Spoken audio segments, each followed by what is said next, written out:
Today, I'm going to talk about secrets I've kept for many years.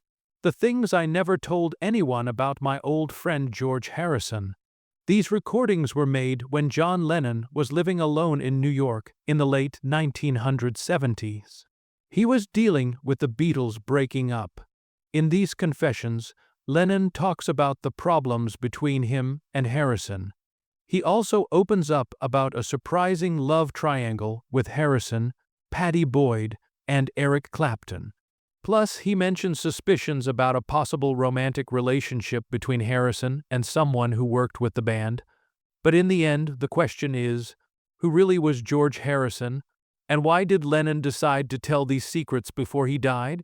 One of the most shocking things he revealed was about the relationship between George Harrison and Brian Epstein, the Beatles' manager. In the early 1960s, when the band was super famous, tours and recording sessions became times for the members to hang out together. And during these times, Lennon noticed things that very few other people knew about.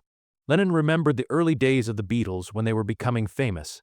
Even though George Harrison was always quiet and kept to himself, there was one truth that Lennon couldn't ignore. During tours, Harrison would often share a hotel room with Epstein. And sometimes, the two would stay together alone for long periods in hotels. According to Lennon, this was strange. He not only saw them being close, but also felt there was an unusual relationship between the two men.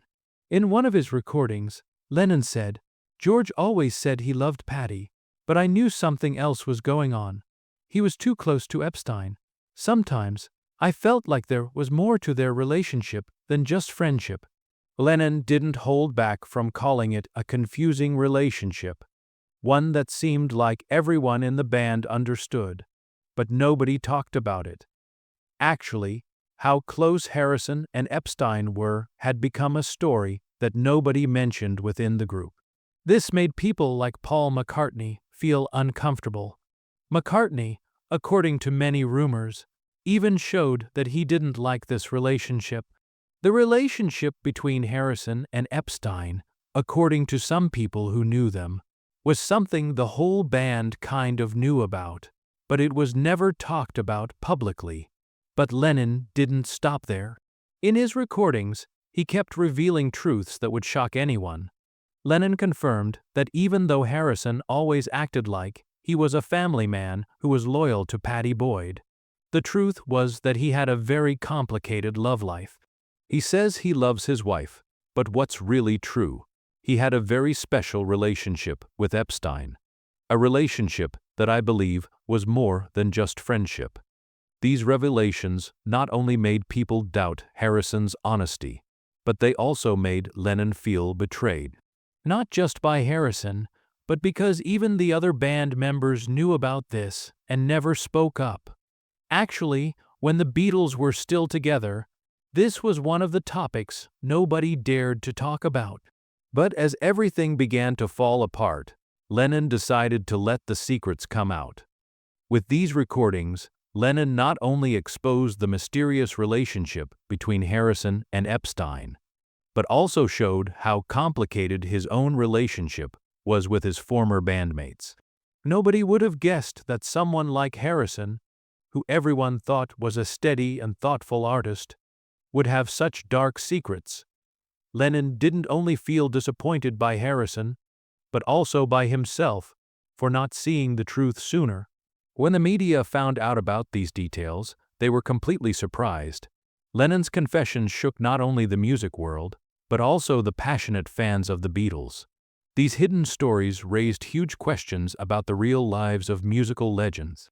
Even though the rumors about a possible romantic relationship between Harrison and Epstein were never fully proven, Lennon's revelations changed how people saw Harrison. So the question is, was Harrison really the family man he tried to look like, or was he just running away from part of his true self?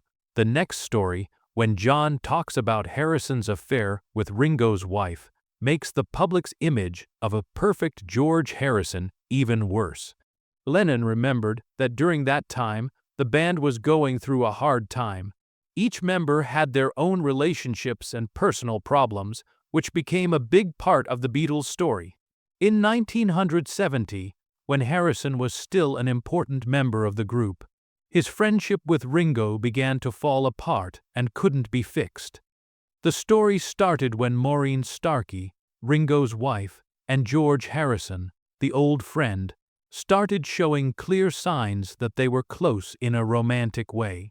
At first, only close friends in the group, including Lennon, suspected something was happening, but things exploded when Ringo found out the truth. That day, when Ringo confronted Harrison, everything went crazy. Lennon said in one of his recordings that when Ringo discovered the truth, he went wild and couldn't stay calm. Ringo almost left the band. He was completely shocked. He couldn't believe his best friend would do this to him. Lennon said, and his voice was full of sadness. But it didn't stop there. The argument between Harrison and Ringo wasn't just a simple conversation. It turned into a small fight in a recording studio where nobody expected it. According to people who were at the recording session that day, the atmosphere was so tense that the rest of the group had to watch from the side, unable to help. Everything built up with bitter words and accusations. Ringo, who felt betrayed by the friend he always thought was close, couldn't control his emotions. Harrison, instead of saying sorry or feeling bad, stayed silent and said nothing, which made things even worse. Lennon, who saw everything, was deeply disappointed. In his recording, he sighed and said, "I can't believe George would do this to Ringo. He crossed a line that we couldn't forgive. The band was so close. But George chose to betray the people who had been there for him all these years." This affair didn't just create a huge problem between Ringo and Harrison.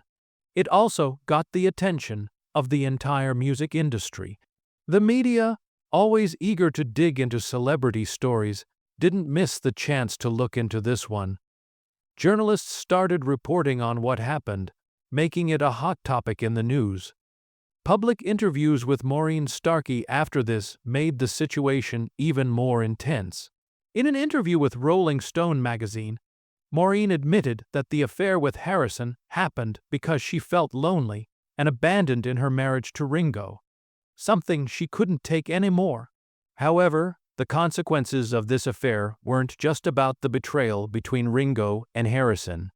It also created a wound that would never heal within the band. Lennon, McCartney, and the others felt betrayed, not just about love, but also about the friendship they had built together over the years. It was a huge shock, making it impossible for them to go back to how things were before. The relationship between the Beatles members, which was already strained by earlier fights, now seemed impossible to fix. This incident shook not only the music world, but also made everyone question loyalty and betrayal in a band that had once been a symbol of friendship. The relationship between Harrison and Maureen Starkey was not only an emotional betrayal, but also a betrayal within the band, something that nobody could overlook. And as the cracks began to show, a big question came up. Could Harrison ever fix what he had done? The answer would never come. But this story would continue to open a new door full of tragedy, a love triangle full of complications that even the people involved couldn't have seen coming. The story began in the late 1960s when Harrison and Pattie Boyd, the Beatles' muse, were living what looked like a perfect marriage. They got married in 1966, when the Beatles were at their most famous. This couple became a symbol of love in the artistic community during the swinging London time period, a relationship that the public admired. However, behind all the glamour, there were problems that hadn't been revealed yet. In 1970, as their marriage started to get cold, one name started to appear in their story: Eric Clapton. Clapton, a close friend of Harrison's, had always been close to both of them, especially during musical gatherings, art parties, and passionate get-togethers. However, nobody expected that being this close would plant the seed for a complicated romantic relationship. As Harrison spent most of his time focused on music, Clapton slowly grew closer to Patty. Rumors began to spread in the music industry, and soon, the relationship between Clapton and Patty was no longer kept secret. The sweet gestures and intimate looks slowly turned into a public relationship. Lennon, in his recording, couldn't hide how upset and disappointed he was when he said, "George lived as if everything was temporary, including his marriage. He didn't believe in being loyal." Instead of confronting Clapton directly, Harrison stayed silent, leaving the group confused about why he didn't take action. Even though it was a huge shock for Harrison, he didn't react strongly. He didn't get angry or question his best friend. The rumors about this betrayal spread and became the main focus of the media. Even in a 1971 interview, Lennon admitted that Harrison seemed to have lost faith in true love. He didn't believe in loyalty and love, living as though everything could change at any moment. This explains why Harrison stayed quiet when his best friend took the love he had once fully given. Instead of confronting Clapton, Harrison accepted this betrayal as part of his life. But that silence was just the shadow of a marriage that had broken down. Even after losing the respect of his friends, Harrison never once asked Clapton to stop. After divorcing Harrison, Patty Boyd married Eric Clapton in 1979, which was a big turning point in her life. However, life with Clapton was not what she had imagined. In the years after that, Clapton continued to face controversies when Harrison heard about Clapton treating Patty badly. Even though Patty chose Clapton, she couldn't escape the chaos in this relationship. Looking back, it became clear that Harrison and Patty's marriage wasn't the perfect love story the public thought it was. In a 1974 interview with Rolling Stone magazine, Patty admitted that life with Harrison was not what people imagined. Harrison, despite writing beautiful love songs like Something and While My Guitar Gently Weeps, couldn't hold on to his own love. In reality, it was Harrison's emotional coldness that made his relationship with Patty unable to last. However, the story between Clapton and Patty didn't end with just winning her heart. Clapton also had to face troubles in his personal life. His relationship with Patty wasn't a perfect love story, but a constant battle with temptations and the mental struggles Clapton faced. This love triangle, even though it ended with Patty choosing Clapton, was never completely peaceful. A tragic love story full of secrets, betrayal, and tough decisions left a deep mark not only on the people involved, but also on the music fans who followed it. However, this story is just one of the biggest internal battles the members of the Beatles had to face. John said that the troubles were far from over, pointing to other shocking incidents, like the time Harrison was arrested by the police. In August 1969, when British police raided the home of George Harrison and his wife Patty Boyd, rumors about Harrison being involved with illegal drugs had been going around for a long time. However, nobody expected that this issue would come out in such a way. The police, acting on a tip from someone anonymous, arrived at Harrison's house in Henley-on-Thames, a peaceful home that seemed far away from the noisy world of the music industry. When the police went inside, they found marijuana in Harrison's home, a drug that nobody would have expected to find in the house of a man who was seen as a saint by the public. During the search, Harrison couldn't stay calm. His explanation to the police was just a vague denial. "It's just a misunderstanding," he said with a tense look on his face. However, this incident raised big questions not only in the media, but also among Harrison's friends and colleagues. Lennon, in a later interview, admitted that he wasn't surprised by the arrest. "George used drugs even before I did, but he always played the role of a saint. Can you believe that?" Lennon expressed how clearly disappointed he was. Actually, Lennon had known about Harrison's drug use for a long time because he and other members of the Beatles had used drugs during their most famous days. But what frustrated Lennon was that Harrison, who had built an image as someone looking for enlightenment through Hinduism and meditation, pretended as if he had never been involved with drugs like that. Harrison's saintly image suddenly became a joke in front of the public and his friends. Even though this was just an arrest for having drugs, it caused huge controversy in the media. Journalists, always eager to expose the private lives of stars, immediately jumped on the story. Major newspapers like The Times and Enemy quickly reported on Harrison's arrest, bringing his name into the public spotlight in a bad way. Harrison, who had been seen as a serious and smart person before, was now being criticized as a fake.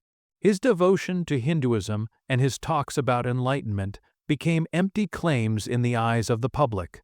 Lennon continued to criticize Harrison for being dishonest with himself. Not only did he use drugs, but he also tried to act as if he was virtuous, a man of enlightenment. "That's what I can't forgive," Lennon said. While Lennon and Paul McCartney had openly admitted to using drugs, Harrison had built an image of being above temptation. For Lennon, that was the biggest act of being fake. This arrest not only damaged Harrison's public image, but also created a deep split in the relationship between the members of the Beatles.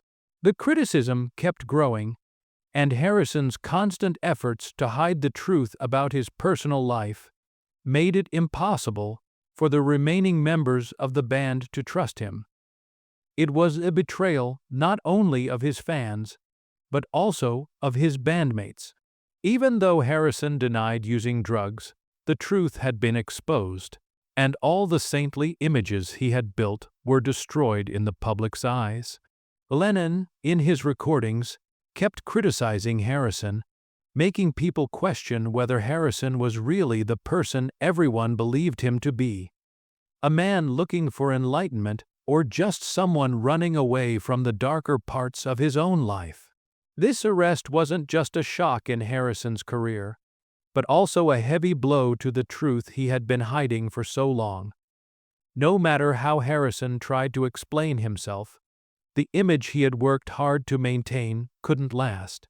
The truth had been revealed, and the question of Harrison's fake enlightenment became a topic that couldn't be ignored in the next chapter. When George Harrison came back from his trip to India in 1968, where he found peace through Hinduism and meditation, he became the enlightened one in the eyes of the public. Harrison, always looking for a deeper meaning in life, now claimed to be someone following a spiritual path. However, when he preached about religion and spirituality, John Lennon, his closest friend in the Beatles, couldn't stay quiet. In recordings Lennon made later, he revealed his disappointment and strong criticism of the spiritual journey Harrison was following.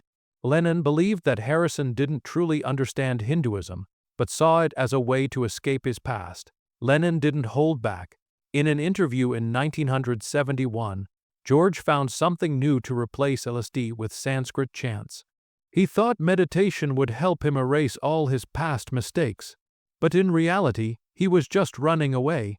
He doesn't understand spirituality. He's just blindly following empty words. Harrison, who had always tried to present himself as a spiritual man, began to blindly follow ideals that he didn't fully understand.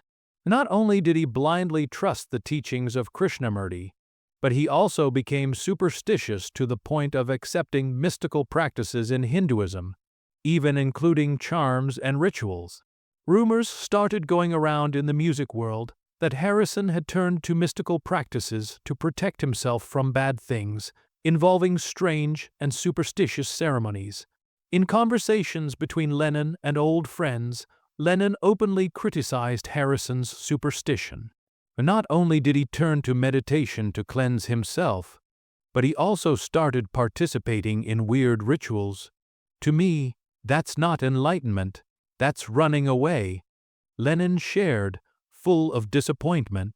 According to Lennon, Harrison had tried to hide the darker parts of his life, including drug use and a chaotic personal life, by hiding in a religious shell. This only damaged their relationship more. Harrison believed that the path to enlightenment through Hinduism would help him escape the stains of his past. However, what he didn't realize was that by blindly following this belief, he was becoming more and more distant from himself. He began to follow mystical beliefs and charms, thinking that using them would solve his personal problems. This not only surprised his close friends in the Beatles, but also made many in the music world question how deep his beliefs really were. In the following years, Harrison became even more superstitious. Rumors about him participating in mystical rituals continued to surprise the public. People began to question whether Harrison's religious pursuit was sincere. Actually, in a 1974 interview with Rolling Stone magazine, Lennon emphasized he doesn't really understand Hinduism. It's just an excuse to hide his own fears and insecurities. Lennon felt that Harrison was simply creating a perfect shell to avoid dealing with problems he didn't want to face. But what disappointed Lennon even more was that Harrison didn't realize that his actions weren't true enlightenment, but just a way to escape responsibility for himself. The story of Harrison's superstition and blind faith not only made Lennon feel betrayed, but also exposed a painful truth about Harrison. He wasn't someone truly looking for inner peace, but simply running away from himself. After these arguments reached their peak, John went back to talking about the financial betrayal that happened after the Beatles broke up, criticizing Harrison's lack of awareness and selfishness.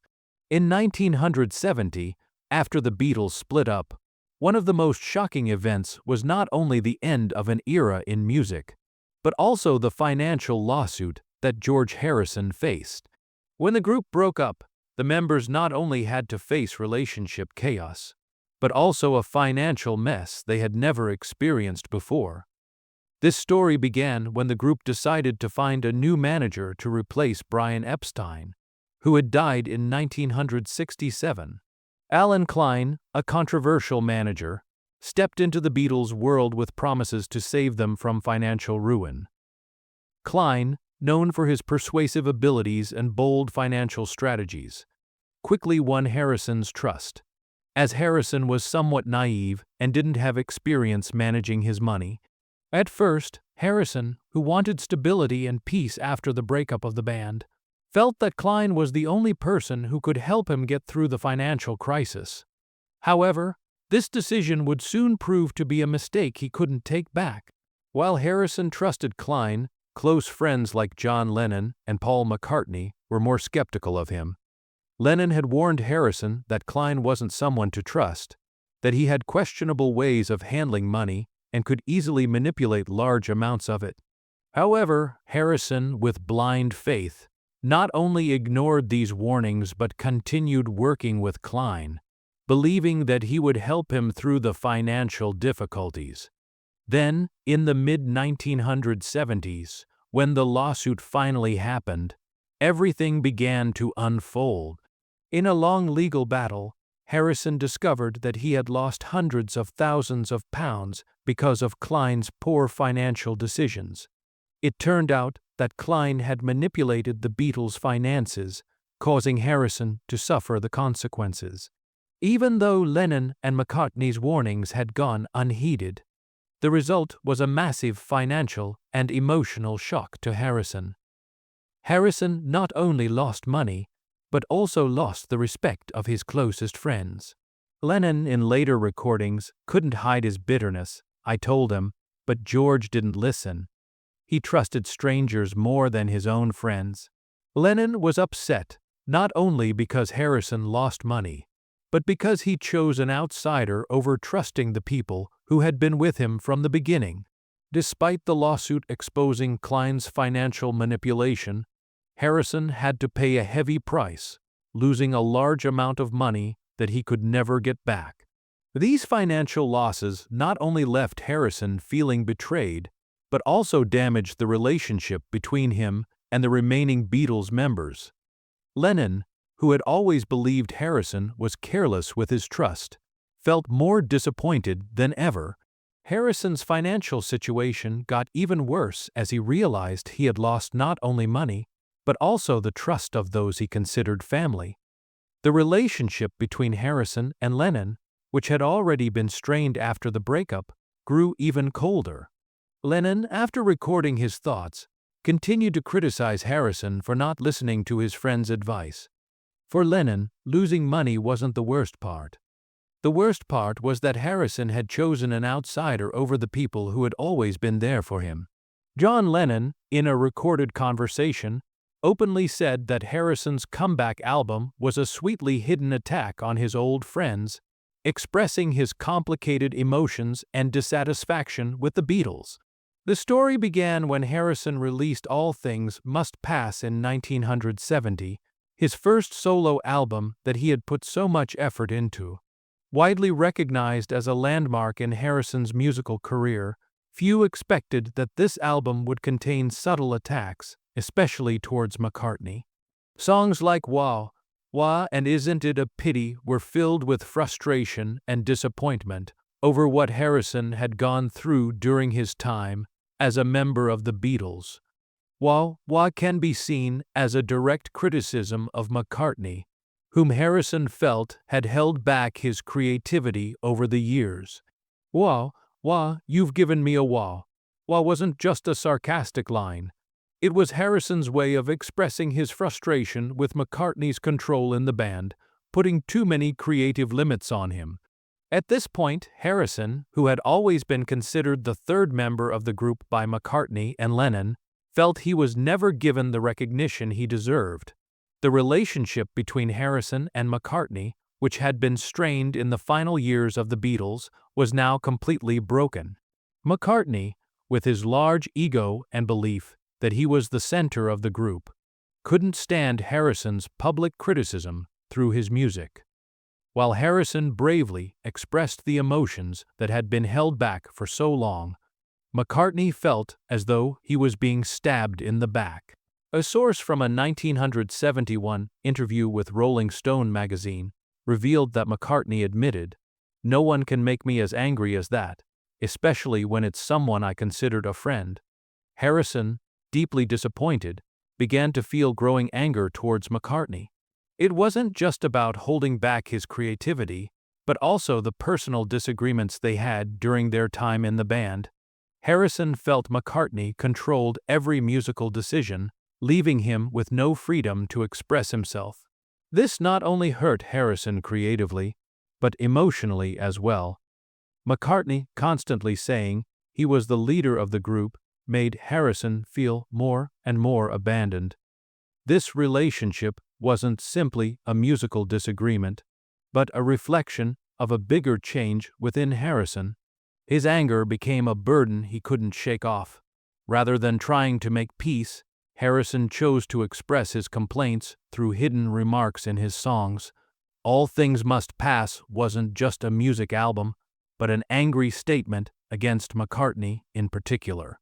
In Isn't It a Pity, Harrison relentlessly criticized the unresolved conflicts within the Beatles. When Lennon first heard these songs, he was furious.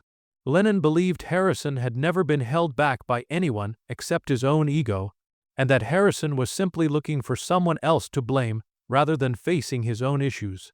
In a later interview, Lennon bluntly said, "George was never held back by anyone except his own ego. He put himself in the role of the victim." Lennon felt frustrated that Harrison wasn't only making blind criticisms, but was also intentionally ruining the image of the Beatles in the public's eyes. He felt these criticisms were unfair and unacceptable because the group's conflicts were the result of all the members, not just McCartney. McCartney's strong reaction only made the tension between the two worse. Although McCartney never publicly criticized Harrison, he felt anger towards the songs Harrison had written. He believed Harrison had disrespected the years they had worked together and used music as a form of revenge. The arguments weren't limited to music, but extended into their personal lives as well.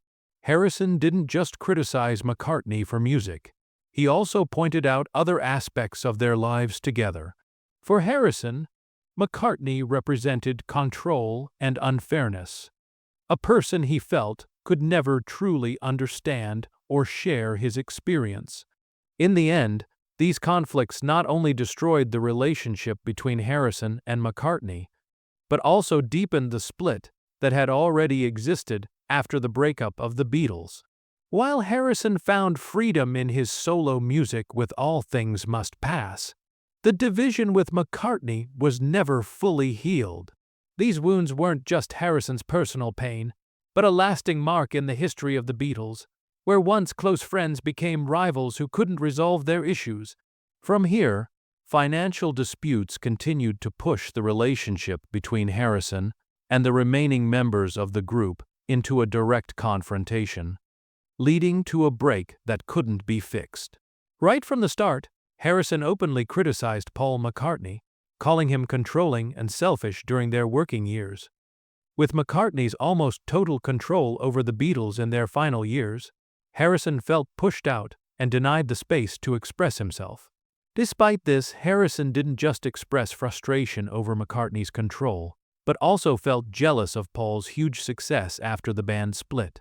McCartney quickly made his mark with a series of successful solo records while Harrison struggled to find his place.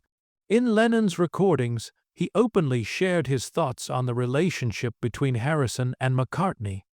Lennon said, "George hates Paul but wants to be like Paul. He would never admit it."